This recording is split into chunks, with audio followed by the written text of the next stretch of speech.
educated and you understand this stuff. We are nutritionists. We can talk about nutrition stuff with our clients. And so we can do calculations such as determining how many calories Pete's been consuming. So how many calories from carbs has he been consuming? Only 1,000. 1,000. How'd you get that number? 250 times 4. Good. And that's how many calories per gram. So he has 1,000 calories coming from carbs. How about from protein? 500. And how'd you get that number? 125 times 4. So it has the same factor as carbs. And what about for fat? 450. How'd you get that? Times it by 9. Good. And that's going to give us our total calories. So we have 1950. We want to do an actual breakdown to get his percentages. What's his percentage of carb?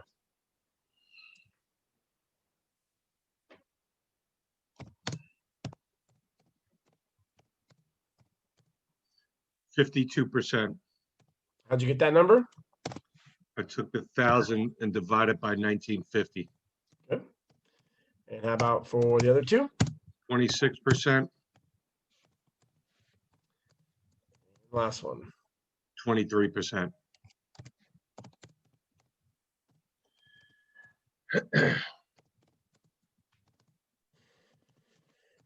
Okay, so this should add up to roughly 100. So it's right about there. Now, why do you think his energy? Let's ask some questions like we're in the assessment. Now, it's important when we do the assessment that we don't start telling him exactly why. We start asking more questions. We're detectives. I'm not going to say, oh, you need to go to the doctor because you have low energy, your heart's jacked up. No, we don't know that. We need to ask and dig deeper. So what would be some questions you want to dig deeper around with the decline of energy? How are you sleeping? Good. How's your sleep been, Pete? I've been really stressed out. I have this big report coming up, blah, blah, blah. Or he tells you he sleeps really well. That's data that you're going to learn. What else could you ask? You work a stressful job. Yeah, there we go. So he's an executive lawyer. Do you think he probably has some stress there? Yeah. Oh, yeah. We trained this girl. I took her from Equinox Tier X trainer. That was one of my prideful ones. And she was paying this guy $175 an hour, and the guy was an idiot. She hurt her back, came over, started working with us. I got her first because I worked with did a nutritional consultation with her. I met her at my little watering hole in Santa Monica. And I know that trainers do not offer nutritional consultation. So that's my way to provide value. It's almost like a reverse psychology because I'm going to get you to train with me. But people, that's not nice to steal a client if they're already working with a trainer. So provide a service that the trainer doesn't provide, which would be nutritional consultation. So I said, has your trainer done any type of nutritional consultation with you? And I know he hadn't. So then, of course, she said, no, I haven't. I said, oh, I'd love to take you through a review of this. And this was one of our first times. So I said, here's what I'm willing to do. Normally my rates are $250 to do this, but if we come back here in 2 days, I'll sit down with you. I'll review everything. I'll have all this data for you. You just have to pay for dinner. That's the deal. And so we set that up, came back, reviewed everything. And then very quickly, I went into the workouts. And then I was going over programming, and I was just basically going through her trainer sucks.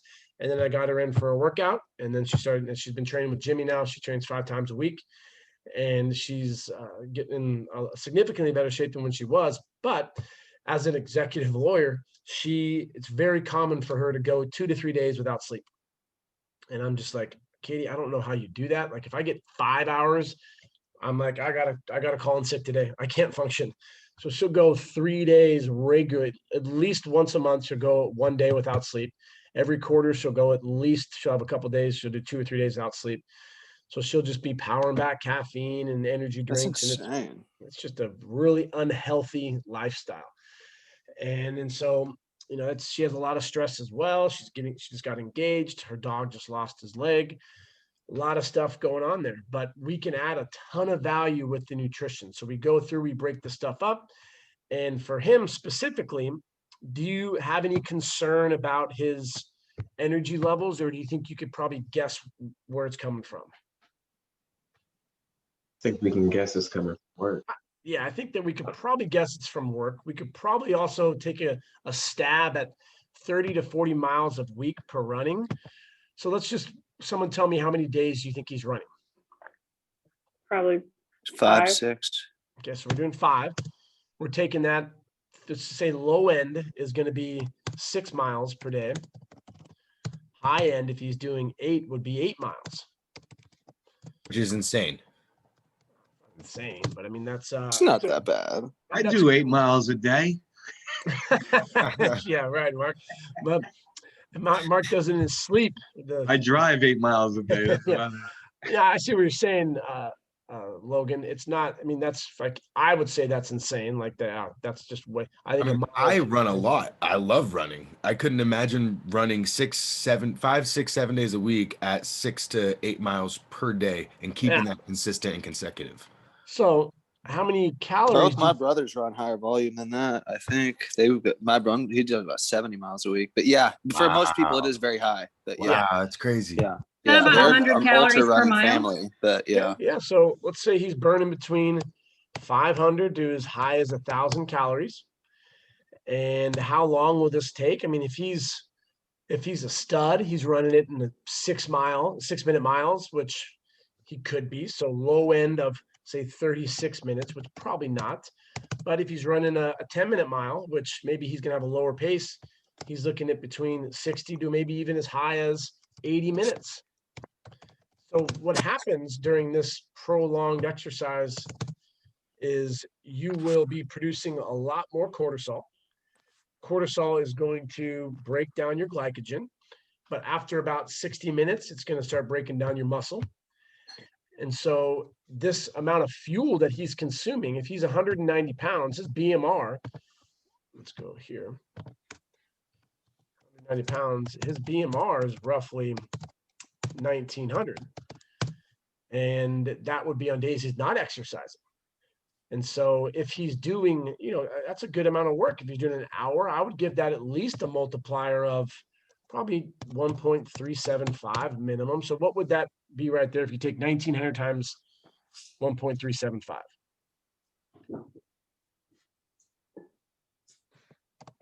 $26.12. So it's roughly 2,600 calories. But what if his runs are a little more intense? What if it's a 1.55? Multiply that 1,900 times 1.55. 29.45. Now we're getting upwards of almost 3,000 calories. Now these are just hypothetical multipliers that we're using, right? These are given. 1.2 is what they say is sedentary. 1.375 is lightly. 1.55 is moderately. 1.725 more advanced. I like to make it for our clients who are lifting weights. I'll use 1.375 pretty much for everyone. You got to earn 1.55, which would be like closer to 4 to 5 solid days of working out. If we go above 1.55, you're looking at double days. You're looking at like legit sessions. This isn't like a spin class or an F45. No, I'm talking like you're hitting the gym 75 minutes. You're setting PRs. You know what your 1 rep max is on deads and bench and chin ups, and you're constantly setting PRs. That's like a working machine right there. Someone who's using a multiplier greater than 1.55. When it comes to cardio, though, we have to look at the duration of how long he's going, because it's going to be essentially calories burned. I'm not going to take the calories burned and put it into his diet. No.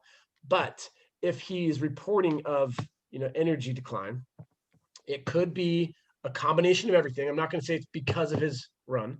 It could be a lack of sleep. Could be the stress from work. Maybe he's coming up it's the end of Q1 coming up. So maybe he has a huge deadline, and it's the combinations of everything.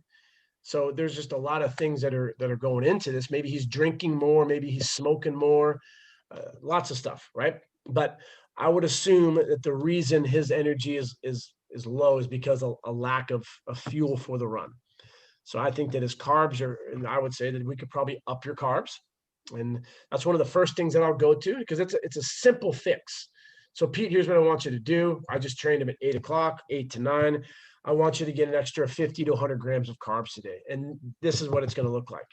So, have a sandwich, have a smoothie, have an acai bowl or whatever the hell you're eating today with the rice and bullshit. Like, have one of those things.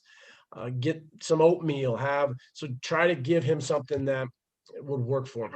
If you were to ask me, can I have a candy bar? That's fine. I just want you to get an extra 50 to 100 grams of carbohydrates to see how you feel next couple of days.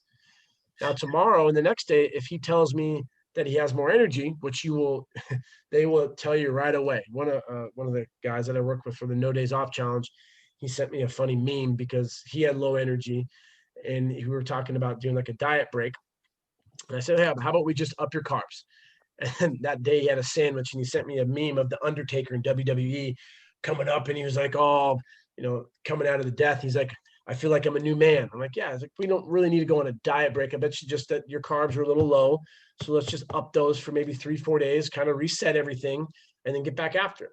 And so these can be really one of the benefits of working with a coach one-on-one or having weekly reviews. And that's why I don't personally like month programs, because you're missing out on essentially 30 days of data points. So if you have your clients check in with you at least once a week, you're getting more data points, and you can tweak the macros. So if one of his goals is to run this 10K, and he's pretty much already there, right? So he's already getting 6 to 8 miles probably. If he wanted to start training with you one time per week, and we did a full body workout, what I would try to do is encourage him to get in more. And so you got to look at your own book of business and how many days a week you're currently training, how much availability you have. Our trainer, Jimmy in Santa Monica, we're starting to get more inquiries because we are opening up a little bit. So let's say like during March of last year to November, I think we had one inquiry. Now we're getting maybe 3, 4, 5 per month. And so, Jimmy's in a position where he can look at his schedule and say, I just need one client, 2 sessions. That's all I need. So then I can, screen the lead, warmer leads. I can give them that would just be kind of like a home run. But if you're a new trainer and this is an opportunity, this is your first person you work with, whether if you get him online or it's a referral, and he only can come one time, get him in there more and do it as an exchange. And so you can say, all right, so Pete, you'd like to train at 8 o'clock. Today I train him. Tomorrow I'm going to text him to see how he's feeling, maybe like at 3 or 4 o'clock. And then I'm going to say, hey, Pete, I just want to let you know that my 8 o'clock tomorrow just canceled. Did you want to come in for a complimentary workout? It's on me. I have to be here already. Just want to offer that to you. That's giving that service. He's going to be like, oh, he's not going to be like, no, screw you, man. And you could put a little joke in there, like, just bring me a cup of coffee or bring me a McMuffin from McDonald's or something if you wanted to. Do what you like. But he gets that free session. So he comes in on Wednesday, goes through that workout, and you can say, I actually just got a word that my client who normally trains at that 8 o'clock, he can't make it this week because he's out of town. So if you want to come in Friday, I'll give it to you for 50% off. How's that sound? So normally you're $100 an hour, you get it to 50. So now what we're doing is we're getting Pete to work with you more. He's going to start liking the variety in the workouts. And if he's doing 3 full body workouts per week, he's going to lose more fat. He's going to be stronger on his runs. He's going to prevent injuries because we're smart and we know how to train unilateral and implement a strategy. What we talk about with NSCA is a needs analysis. And what's something that Pete could experience from all this running, which he is experiencing? Adaptation, like adapting to it, the workload. Right here. Injuries, overuse.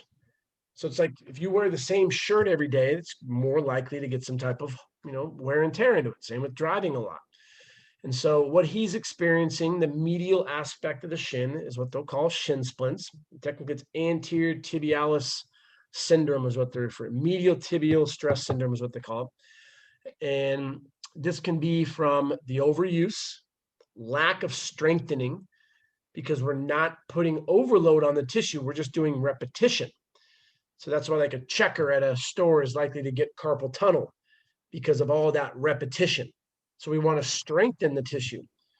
So, the tibialis. Pardon? Strengthen the tibialis. That could be something that we could do. Like the knees over toes guy. Yeah. So I'd like to do probably take a whole holistic approach of doing anterior tib strengthening. So you can do that by just lifting up your toes, putting it back down. You could put some weight on your toes and do some loaded ones. You could do some duck walks. That would be helpful before a run. That would be one thing that I would do. Second thing is every time before I run, because runners are notorious for this. They're probably even the worst and bros in the gym. What is a typical warm up for a runner? They just go. Nothing. Jogging. Putting their shoes on. That's their warm up. They just put their shoes on and they just get out there, right? So here's what I want you to do, Pete, before you run. I want you to do 15 single leg calf raises per leg. I want you to do some planks with abductions. And that's important because what plane of motion is running?